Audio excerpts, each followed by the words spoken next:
who have Iranian heritage. It is not safe for anyone to travel to Iran.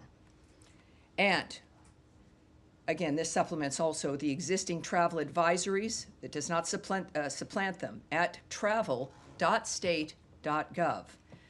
Our message is clear. I think so. And finally, as many of you would know, the department is also undertaking a historic reorganization, as announced by Secretary Rubio on April 22nd, to better align workforce activities and programs with the America First foreign policy priorities.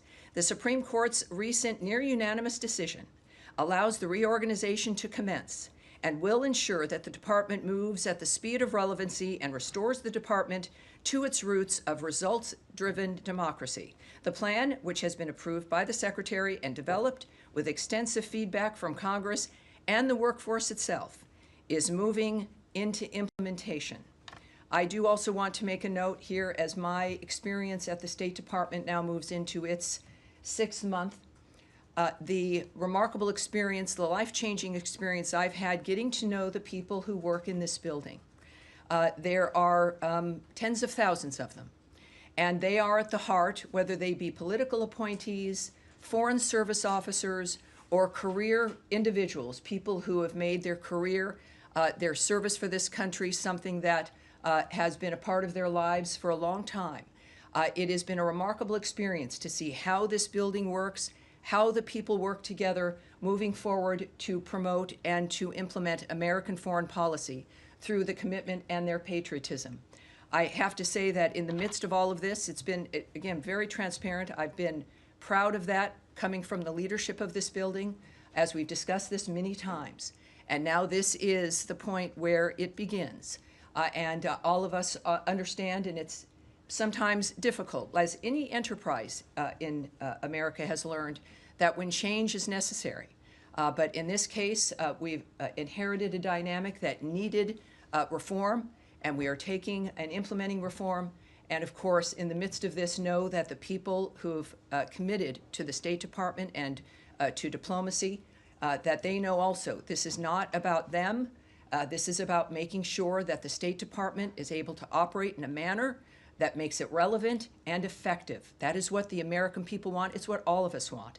And in this dynamic, that's exactly what we're achieving. So it is, it's been a long road. Every day is one that I'm very proud of working here.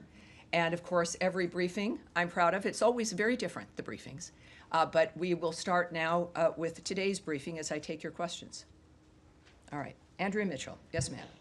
Well, before I ask you about Ukraine and the possibility of sanctions and strong support from this department for sanctions, given what the president said about his impatience with Vladimir Putin after the secretary's conversations with Sergei Lavrov. Yes. Let me just say that for the workforce, for those who are going to be leaving foreign service as well as civil service, many of whom I and my colleagues have worked with for many, many years, if not decades, to be told that, as you just said, you're going to make it relevant and effective, you're basically saying that they are not relevant or effective. Well, many of them are not. Because thousands of people are going to be losing their jobs. I think that is, Andrea, it's the antithesis of what I've said.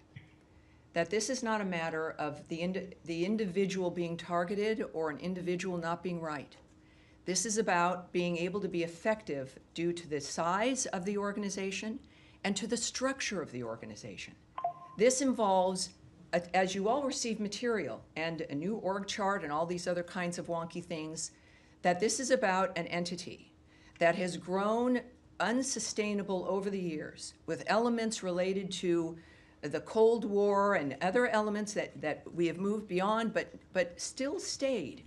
An aspect that you have a size and people working on things that are not within the framework of the modern age or of what we want to accomplish, and certainly the decision that the American people made last year, that Donald Trump's vision about what the world should be in the context of how America can be great again and what we can contribute as Americans, that when something is too large to operate, too bureaucratic to actually function and to deliver projects or action, it has to change.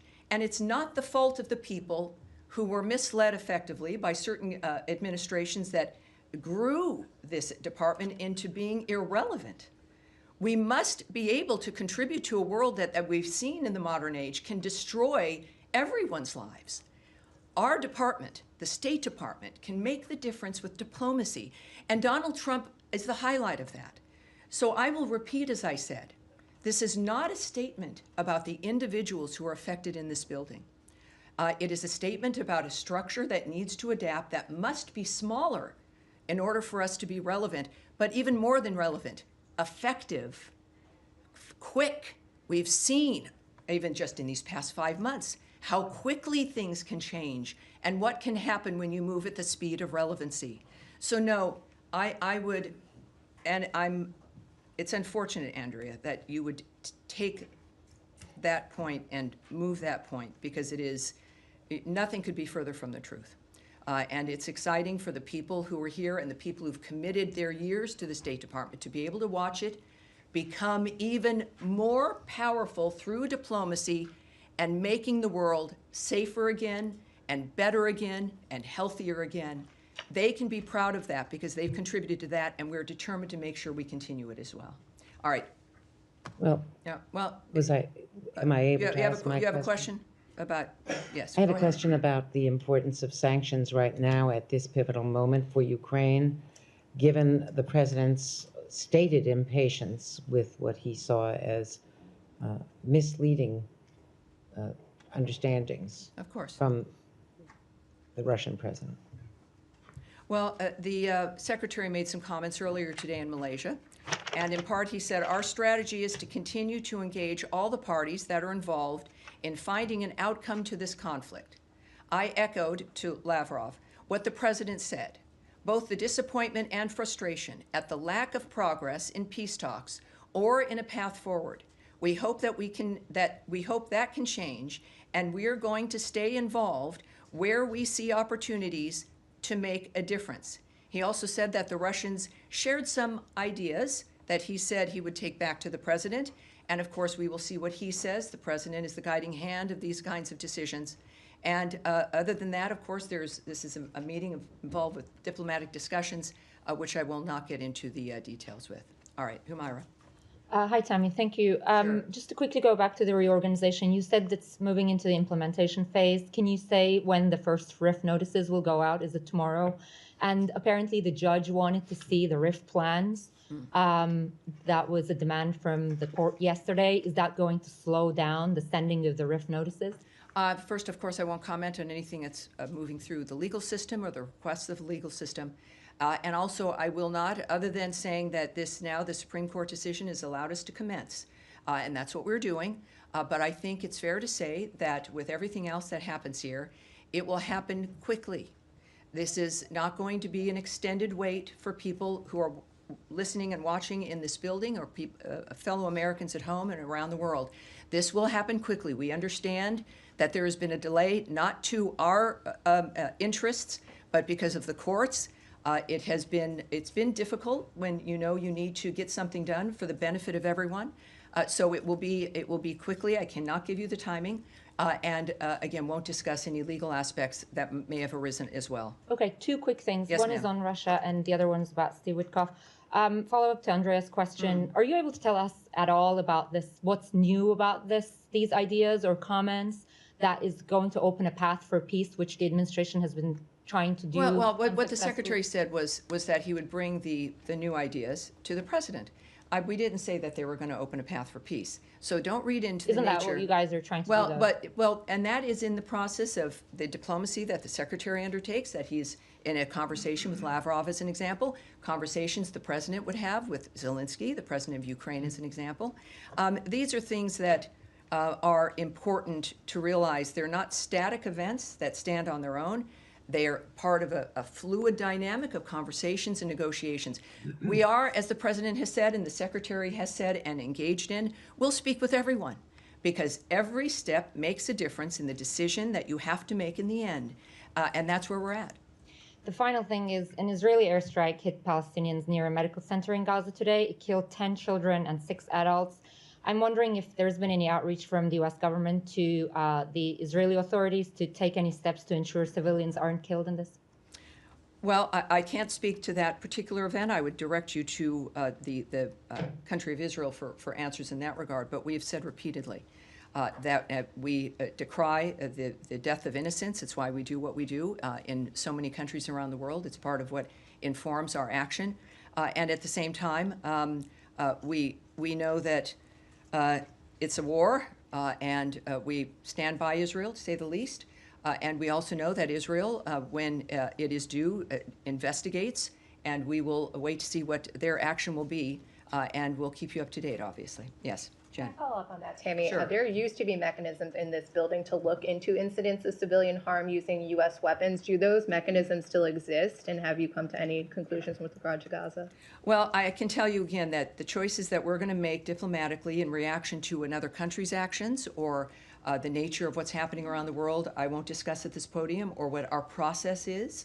But I can tell you that what I've experienced, and I think what all of you have seen over the years, is that we have mechanisms like that because we care about those issues.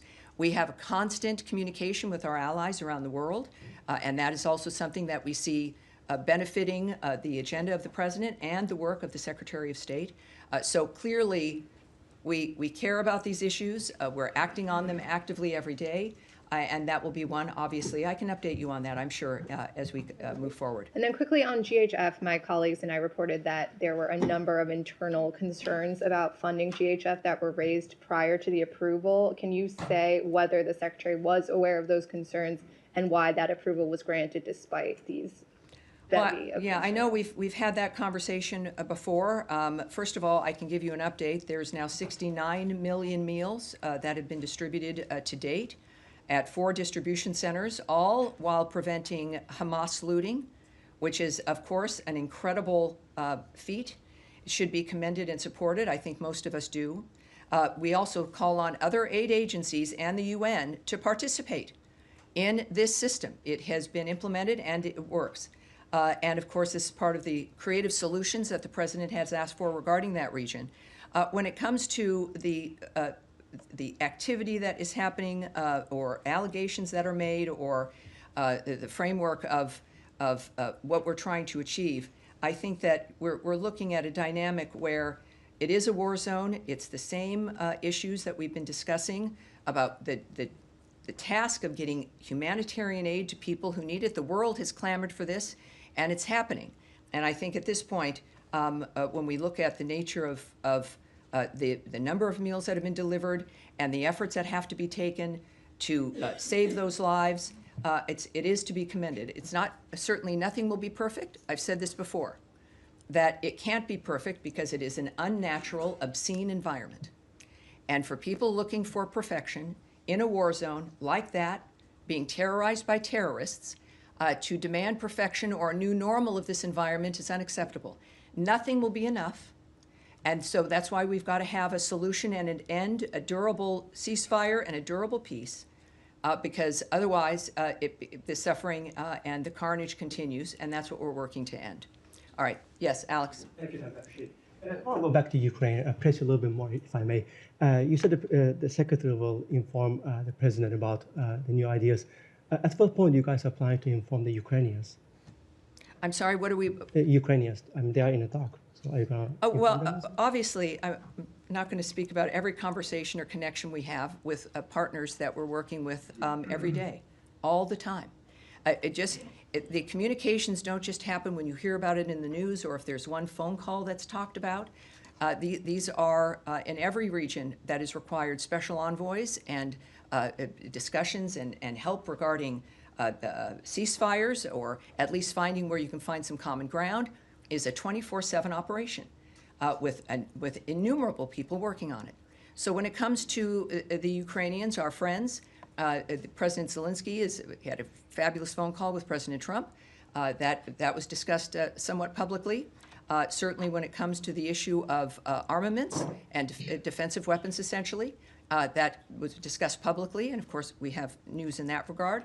So you might not hear it in the news. It doesn't mean that we're not talking quite often, if not all the time, with our Ukrainian friends.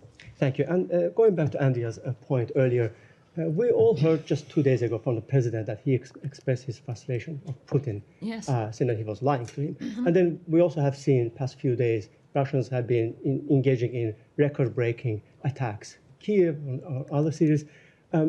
Why do you think Lavrov deserves a secretary-level meeting, given all this background? Well, again, a lot of people didn't think Putin should be talked with at all during the last administration. He wasn't talked to for 3 years. That's not a way that you can come to some kind of understanding or agreement or an effort to stop any carnage and the suffering. You've got to talk to everyone at any point when it comes to those who are involved in the situation. To say nothing of the leverage that we have with the ideas and the power of President Trump, and clearly the effectiveness of Secretary Rubio in the midst of this.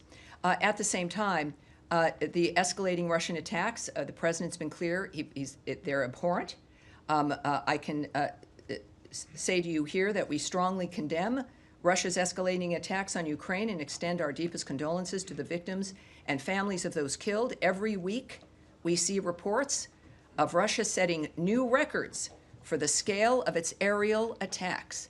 Every nation wants to have records, but not that kind. As Secretary Rubio said today, we've seen an acceleration of attacks. President Trump's #1 interest is to stop people from dying and the destruction that's going every single day. He is going to do everything he can within his power to end this war and any other war he has a chance to end. We're going to continue to work at it. We understand that these things take time and patience, but obviously we are also frustrated that more progress has not been made. And I, again, would remind you that that's an opinion regarding the state of situation now in the midst of ongoing conversations that are conveyed publicly. And while I won't speak or characterize the Secretary's conversations with Lavrov or any other person, it's clear that this is part of that movement toward making decisions about what is necessary to stop this madness. All right. Yes, Tom. Is there any update on Steve Witkoff's travel? He'd said in the cabinet meeting earlier this week, I think by the end of the week, he expects to go to Doha. So can you confirm whether or not that's happening? And just on on what the president was saying last week, which was with quite a lot of certainty expecting a deal this week, what we should sort of read into the raising of expectations. Do you think that it's that close that now there will be a breakthrough by next week, for example? Well, on your question about Special Envoy Witkoff, the answer is no. I know it's a very short word with 2 letters. He's not I think it's the traveling, same in no? 7 languages. Yeah, well, I have no update for you No on his update. travel. But he might be traveling, but you don't have an update. He's not traveling. My comment or lack thereof is not a negative to your question that he's not traveling. The answer is that I don't have an update for you. Okay. I'm sorry about that. That's all right. Regarding, of course, the potential of a ceasefire, the president made clear that he was optimistic.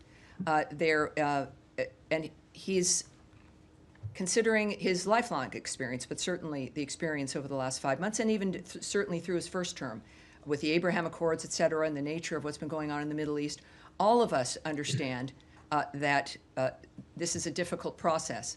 So when you are getting close, when you know the nature of the monsters in this case that you're dealing with, you have a general sense, and especially with how the Middle East has changed dramatically because of the action of the United States a few weekends ago, that the playing field is different. So his optimism is based on the multitude of things that he knows that I don't. I think that we should maintain the awareness of his opinion and the optimism that he has. He doesn't say it very often, so when he does, we need to take it seriously. But we do know that, of course, once again, this is an active zone, and we've got the best people working on it, and that's what we pledge to the United States. Can I just come back with one other issue, which is about the town of Taibeh in the West Bank, in which there are around 300 US citizens, a Christian town. The priest there said that it's come under sustained settler attack. There was an arson attack on one of the holy sites at the beginning of this week, and they feared that the church there could have caught fire. It was extinguished. is there, and I had contacted the Jerusalem embassy, but has there been any outreach from the US embassy to the town? Is there any support for the US citizens there? Well, I can't comment on the actions we've taken, even if they're phone calls. What I do want to note, of course, is the decrying we have made of civilians, innocent people being hurt in this process. We also, so obviously we're concerned when we hear about anyone being targeted, let alone Christians in this case, that the president has made it clear his feelings on that issue writ large. And it's difficult. All of this, it's war. It's war manifesting in very different contexts within that region, but also other places around the world. President Trump has long established, and I know Secretary Rubio concurs, that protecting Christians is a priority, as seen through his executive order against anti-Christian bias. We do condemn, so there's no confusion, criminal violence by any party in the West Bank and support actions to ensure all civilians, including Christian civilians, remain safe. In the meantime, though, also we would refer you to the government of Israel regarding security incidents and the IDF posture in the West Bank in this regard. All right, yes. Tammy, I'm just circling back to GHF. We do know that in this latest round of ceasefire negotiations, Hamas has been insisting that GHF end its operations. Of course they are. Do you see any scenario, of course, given that you're talking about how successful it is? Hamas has been enriched by previous aid efforts by looting. They steal this material. They steal the trucks. They not only enrich themselves. You notice it's the highlight of the last generations that aid gets in there and is taken by the people, causing the destruction and the pain. They make money. They use those resources to build more weapons. They buy more weapons. They're certainly not stealing it to get it to the Gazan people faster. That's not why they're taking it. They're taking it for themselves, so they have obviously a few square meals every day. But there's money, and there's many. It is an industrial complex, an aid industrial complex. But in that dynamic, through a war zone, we've known that the enemy is the only one benefiting from that, and that's why this change. And of course, well, Hamas doesn't like it. Good.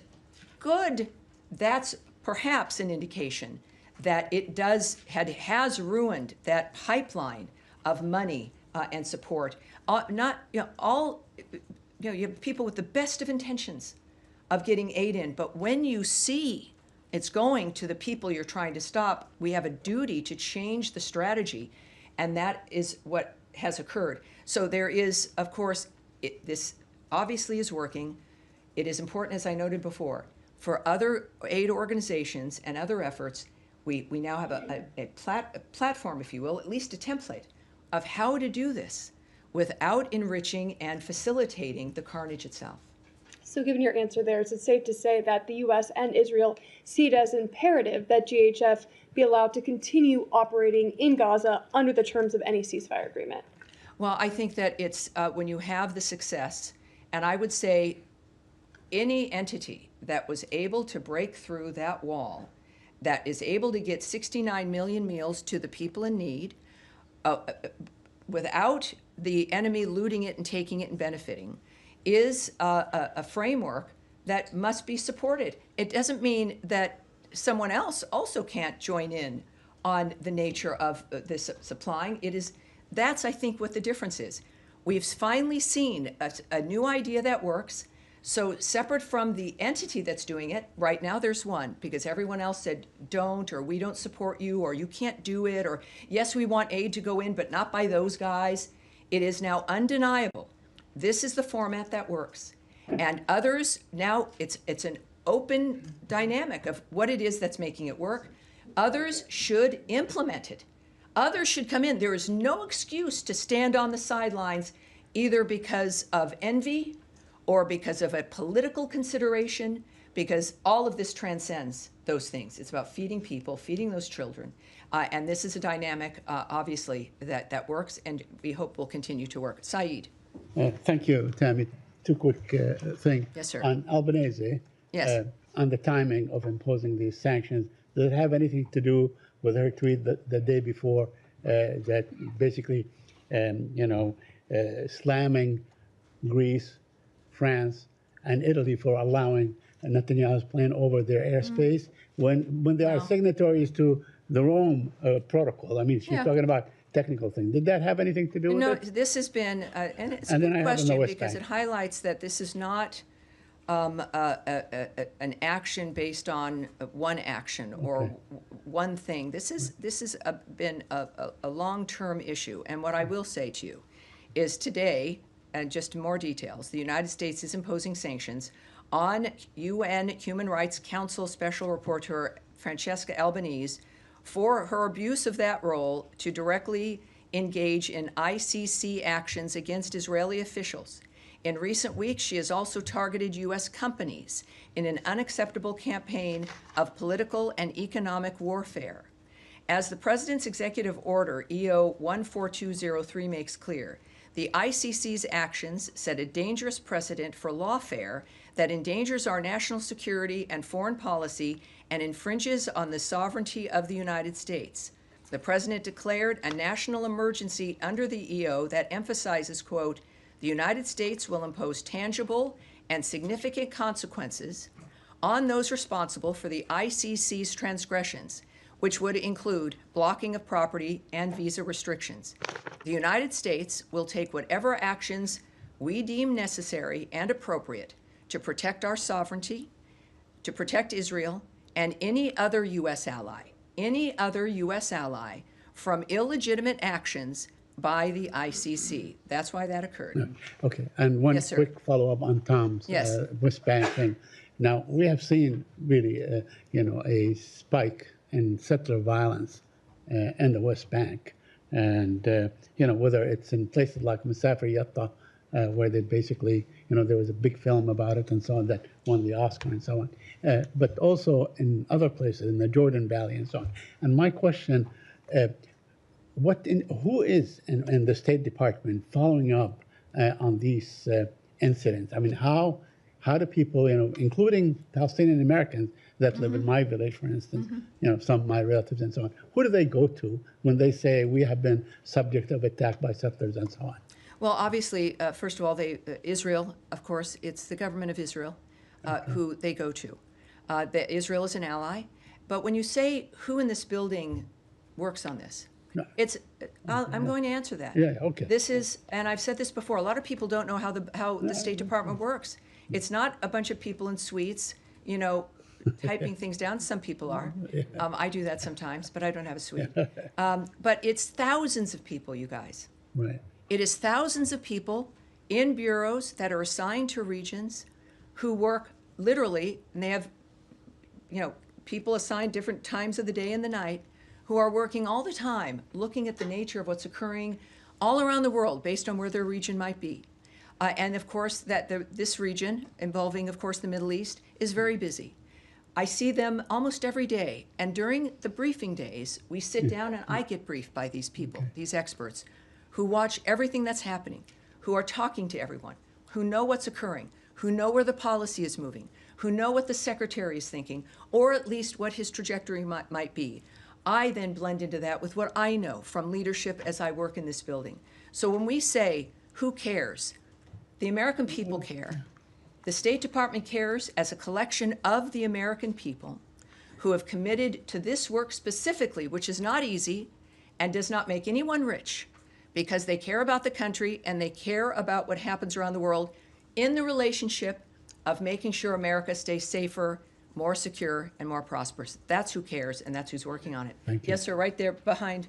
Okay, so, Yes, sir. Thank you so much, Sammy. Just a follow-up on Saeed's question as well. Is the Office of the U.S. Security Coordinator in Jerusalem still working under General Michael Flynn, I believe? And because recently there were a few reports indicating that there was a visit to Noor Shams refugee camps Let's stop right there. Let's stop right there. This is moving into gossip and a report or reports of something. We can save everyone's time because we're moving out of my time. I will not comment on things that you've seen in a paper somewhere or reports of wanting gossip or my speculation. That won't happen. I will have it taken back, your question, in the event there's something we can get to you. But Please, we're going to move on from that. yes, Yes, sir, go just ahead. a quick follow-up. No, we are going on. That was your chance, sir. No, sir, right there. Thank you, Yes, thank Tammy. you. On the optimism expressed by the administration on the potential ceasefire in Gaza, and Yes. particularly the distribution of humanitarian aid, Yes. are there plans in place to stop the firing on Palestinians trying to get that aid? Well, if we've been demanding for a long time, there's one group there, it's just horrible, that will not stop shooting people or lay down their weapons. Hamas. They could lay down their weapons. There are fewer of them, we will have to admit, since the beginning of this war. And they also won't release the hostages. So part of the ceasefire plan, of course, you have a ceasefire when people stop shooting.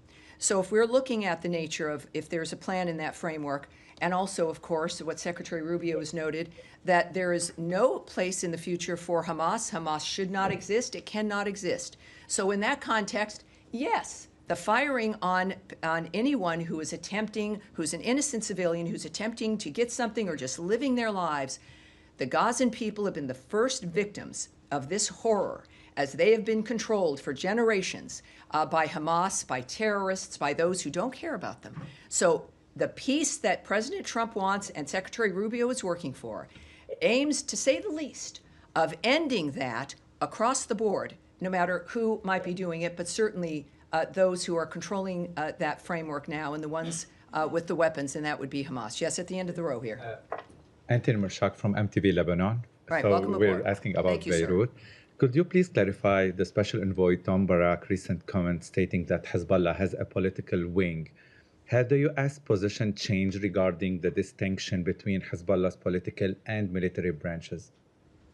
I have a few things I can say to you. First of all, our position has not changed. Hezbollah is a designated terrorist organization, and we do not distinguish between its political or armed wings. As Ambassador Barak said while in Beirut, Lebanon must utilize this moment to make progress, and that includes progress on disarming Hezbollah.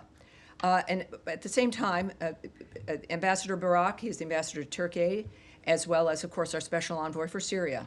I'm not going to characterize his diplomatic conversations in that regard at all, but he has said publicly that he has been very satisfied with the initial response by the Lebanese government, but now it's noted that they're working on details in this regard. And on the security front, the Lebanese armed forces have made progress on disarming Hezbollah in the south, but there is still more to be done. So as he said, Ambassador Barak, while in Beirut, Lebanon must utilize this moment to make progress. And we do not want to see Hezbollah or any other terrorist group in Lebanon recover their ability to commit violence and threaten the security in Lebanon or in Israel. And I will take one more. You, sir, in the white shirt. Thank you. Other journalists from Azerbaijan, and recently Secretary Rubio said he hopes to see a peace agreement between Armenia and Azerbaijan soon. And today, Azerbaijan President Ilham Aliyev and Armenian Prime Minister Nikol Pashinyan met in Abu Dhabi. Is there any connection between Secretary Rubio's remarks and this meeting? And does Washington currently have a concrete plan or proposal to support a peace agreement between Armenia and Azerbaijan? And my second question is... Let me answer that, Okay. because, get me while it's right here on the front, and I will take your second question, and then that's likely going to be it, because we have a thing. First, regarding the peace process, the United States supports those efforts to promote peace and stability in the South Caucasus. We also are tracking the referenced press reports in general and don't have any additional information to share.